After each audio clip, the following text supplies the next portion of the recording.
So my name is Warren Togami. Today I work at Blockstream, but I have a long history working to build open source, first with the Linux operating system, like advocate, then working on the operating system, and in defending the ecosystem from attack through the early 2000s.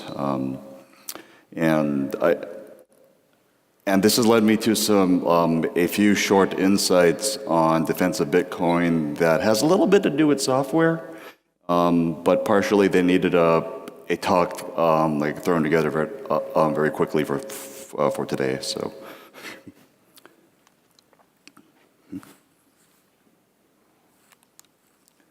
okay, so I have like 5 thoughts about like different types of defense of Bitcoin, and it's kind of random. And I'll go ahead into each 5 points. So I believe that, especially a lot more true today, is that it's possible to have a truly decentralized development process. Oh, okay, I can read here. And it's vitally important for the long-term survival of Bitcoin and the personal safety of developers for there to be truly nobody in charge that can be coerced or forced. And if we want Bitcoin to survive in the long term, we need to defend this as an idea, and this needs to become more and more true over time. And I believe that Bitcoin has set itself apart by a demonstration of due diligence through a safety-critical peer-review change control process. And I've seen the developers take it very seriously that they really don't like backroom decision-making. Like in-person dev meetings occasionally happen, but it's largely about getting to know people personally and talking through ideas and details and brainstorming to figure out how they can solve problems. But the decisions never happen at these meetings. In fact, the only fair way is for it to go online through the mailing lists and the IRC discussions, and then that leads to BIPs and then extensive code review. And one of the major upgrades that we've seen in the past years is SegWit. I believe it was 13 months from the original proposal through implementation and many iterations of test networks. And so this is a very careful safety-first process that's not perfect, and I talk a little bit about that in the next slides. And I believe that this guards against what people have thought needs to be governance, which is vulnerable to political factors or worse, coercion. A common misunderstanding is that people make a big deal about who has commit access, and I believe if you know how these peer review open source projects work, that's complete nonsense. Ideally, and particularly the maintainers that we have involved today, having commit access is not a political position. It's you are a facilitator of a peer review process. And a janitor. And it doesn't matter who has commit access because over time, as the quality bar has increased, as more software professionals have joined the project, it's become more and more true that no individual can force something that is not adequately reviewed. And I hope.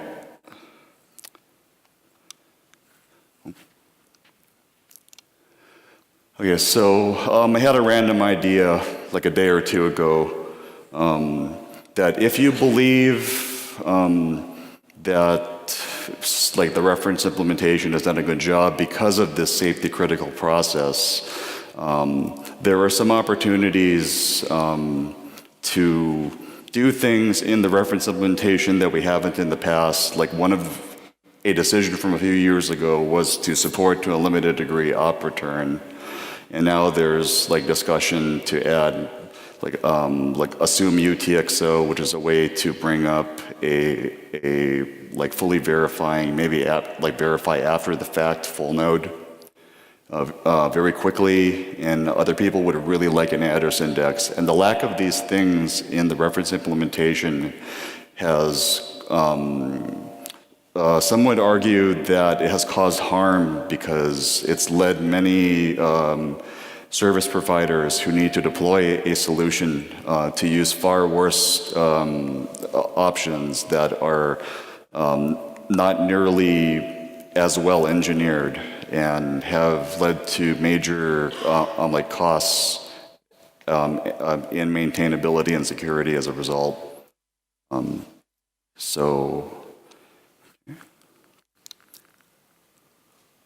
Okay, so I'm trying to promote this idea of diverse verification. A great many people, especially like core developer type people, have believed that alternative implementations are inherently dangerous because consensus is bug for bug compatibility with bugs that have not yet been discovered. And over time, like the code quality has been improving substantially because a lot of investment and time and effort has been put into like getting rid of like re-implementing and getting rid of the most dangerous parts of what was used by Bitcoin, like OpenSSL, for example. But like we had a few surprises, back in I think 2013, we had an unexpected like behavior in BDB. Like the locked limit, like that was the only actual divergence.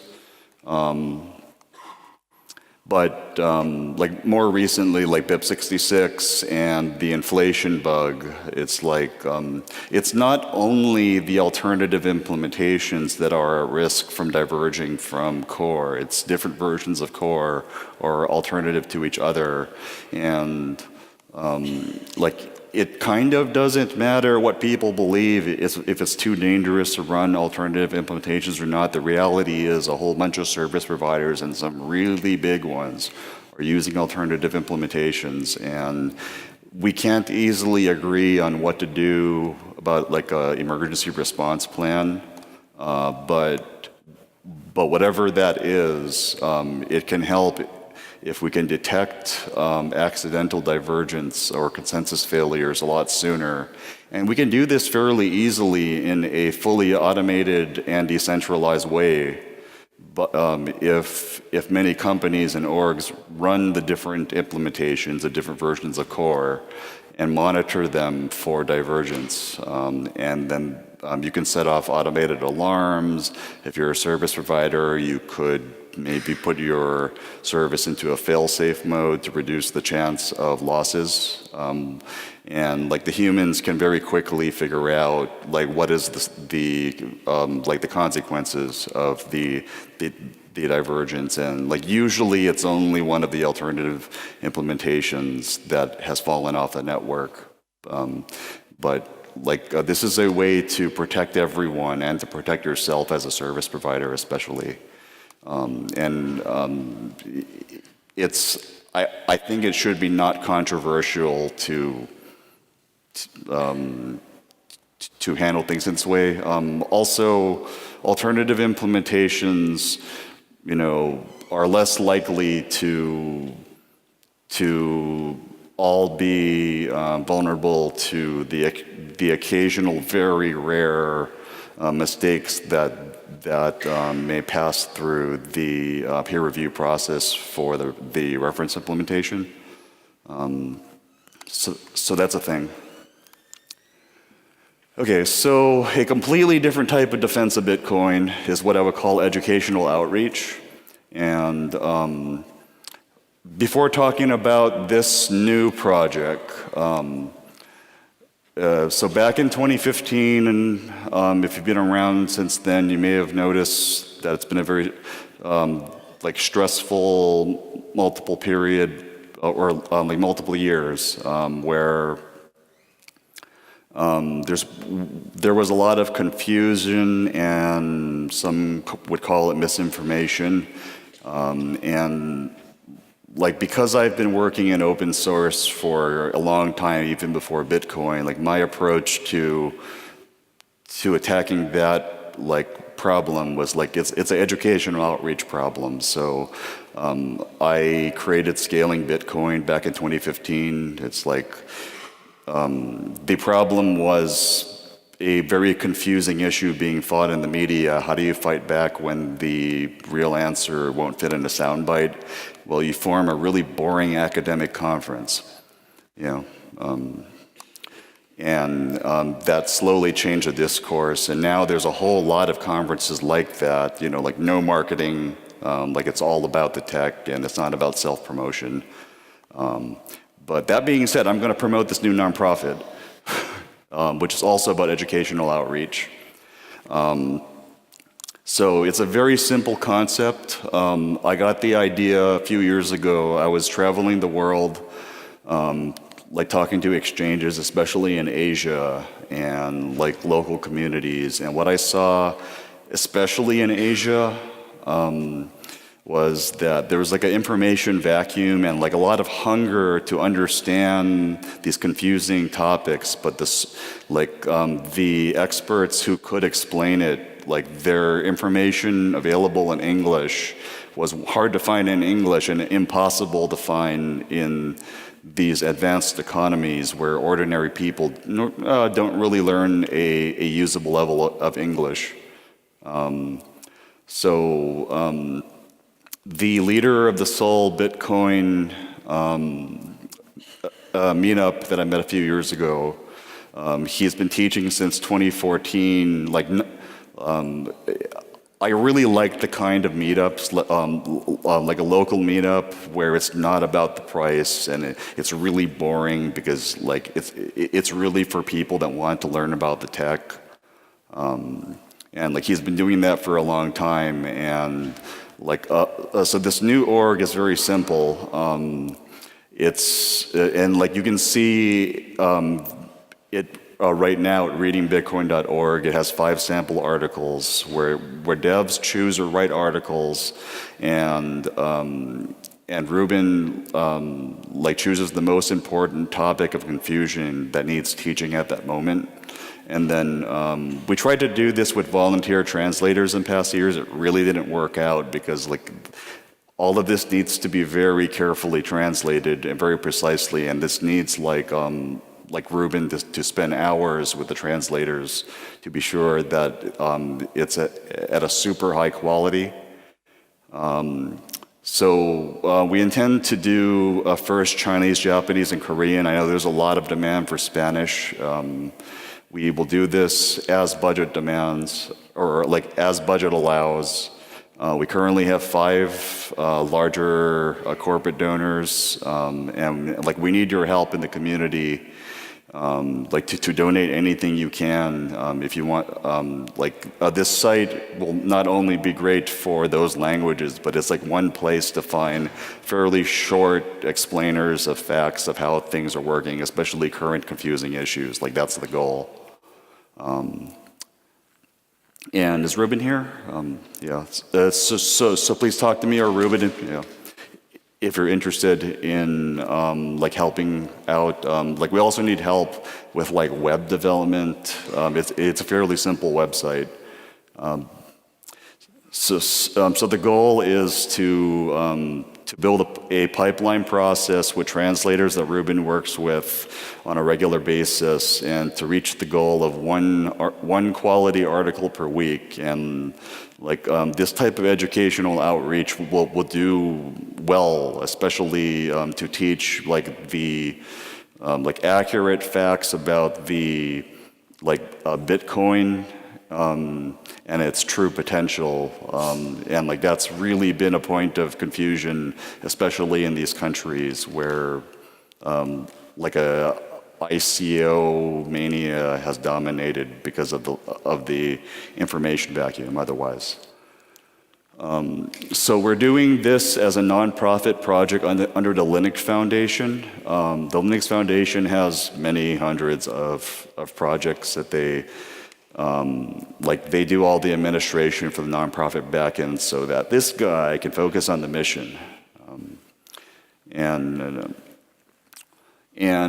We also recently got the Linux Foundation to begin to accept Bitcoin donations for any of their hundreds of projects. So that's hopefully helpful for Bitcoin in other ways.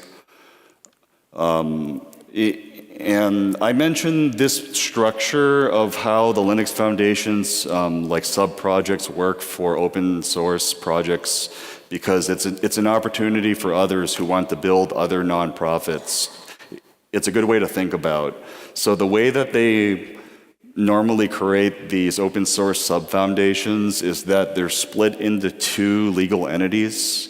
One is a directed fund, and the other is a technical project. And the technical project is led by basically a technical leader, and it's like by meritocracy. And by the structure, the funders have no say in what the technical project does. It's like you either support the mission or not with money. I think a lot of us like the idea of you don't want any.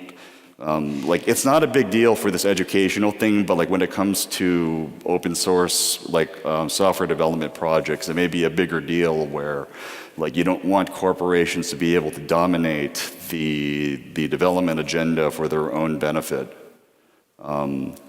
So, a few examples, the Linux Foundation a few years ago managed to there was a fork in the Node.js community, and they brought the two sides back together. I don't know how well that's been going since then, but okay. And then another example is Hyperledger, my favorite slow database. Yeah. And the idea there is that a single vendor is trying to create legitimacy by making it into an open standard, and good luck to them. Yeah. And another really important one for everyone is the Core Infrastructure Initiative. It's they work on a lot of boring security projects like OpenSSL that have been neglected for years, but it's a thing that everyone relies upon. And a few years ago, if you know the Heartbleed thing, and there were so many other OpenSSL security issues, it's largely because it's like a free rider problem. And so I decided to use this structure where we currently have 4 major corporate sponsors, and we're going to ask the community, more corporations at a big and small level and individual donations. And I think that this org, what you already see there, it's going to be like that on a regular basis, and it's going to make it a lot easier to teach. This is because it's a nonprofit, it's totally non-commercial, no ads, and it's really try to stick to the facts. So last point. A few years ago, some people were very alarmed by the Bitcoin Foundation. They had some problems, but and it did some good as well. But there's, I think, risk in having a central organization that is seen as speaking for Bitcoin and instead, I think what we are growing into today is a lot more healthy, where there is this really undefined shape in the middle, and like an amoeba, with on the right side is a whole bunch of companies and orgs supporting specifically Bitcoin core dev. And yes, even Bitmain continues to sponsor a core dev with no conditions today. Yeah. And it's great to see like companies like Square. It seems to be the direction that they're going. And on the left side are numerous like sort of educational or like community outreach projects that are supported by some of those companies or just local communities. Okay. So I think that this kind of structure combined with the like a decentralized, safety-driven peer review change process is how we can defend Bitcoin and like really without governance as people think like governance is. We are in trouble if there is a central organization, but we can get a lot done with many groups in development and education that are contributing to the whole. And these groups also don't agree with each other a lot either, which helps to develop new ideas. Okay, so I think that's it. Okay, so about this, like specifically, like aside from like corporate and individual donors to the nonprofit, we additionally need like a web developer with very specific requirements. It's like a static site generator. It's like if you think you can help, like come and talk to me and Ruben. Yeah. Okay. So thank you.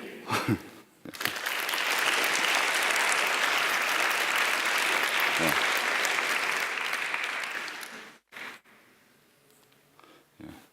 So any questions or yeah.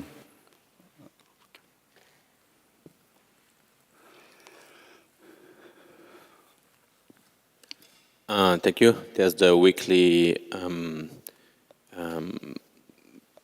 post by Bitcoin Optech, and are these kind of articles that would make sense translating, or is this too technical, or is that stuff for reading Bitcoin? I think it would be fantastic to translate it.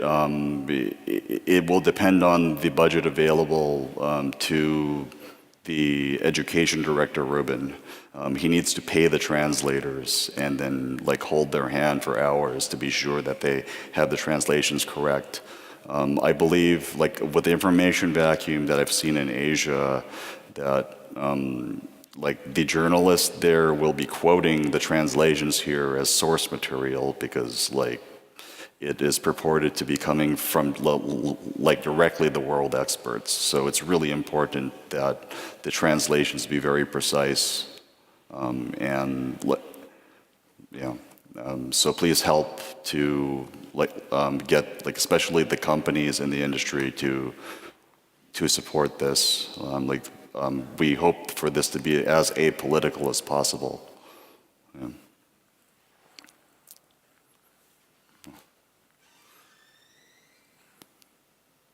Hey, you talked about monitoring the divergence of alternative implementations. You talked about briefly about monitoring the divergence of alternative implementations. Yes, yeah. This is a question that's really interesting to me, but there's very little information out there about when, if at all, certain implementations have fallen out of consensus or diverged. Yep. Like how much information? I have like half a written paper on this, and it's like a whole bunch of examples that I heard about in years that I have to go back and find. Okay, are you going to publish that? I intend to work on this, but I have like 4 other papers half written. Yeah. Okay. Are you generally optimistic or pessimistic about this future world of multiple implementations?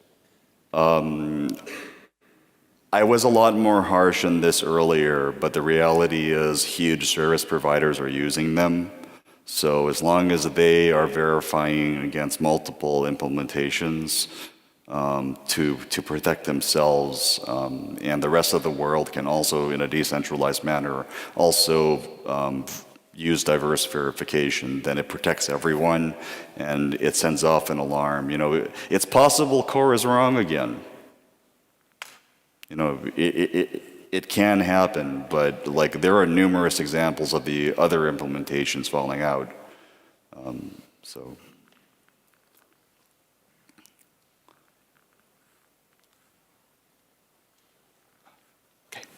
Thank you.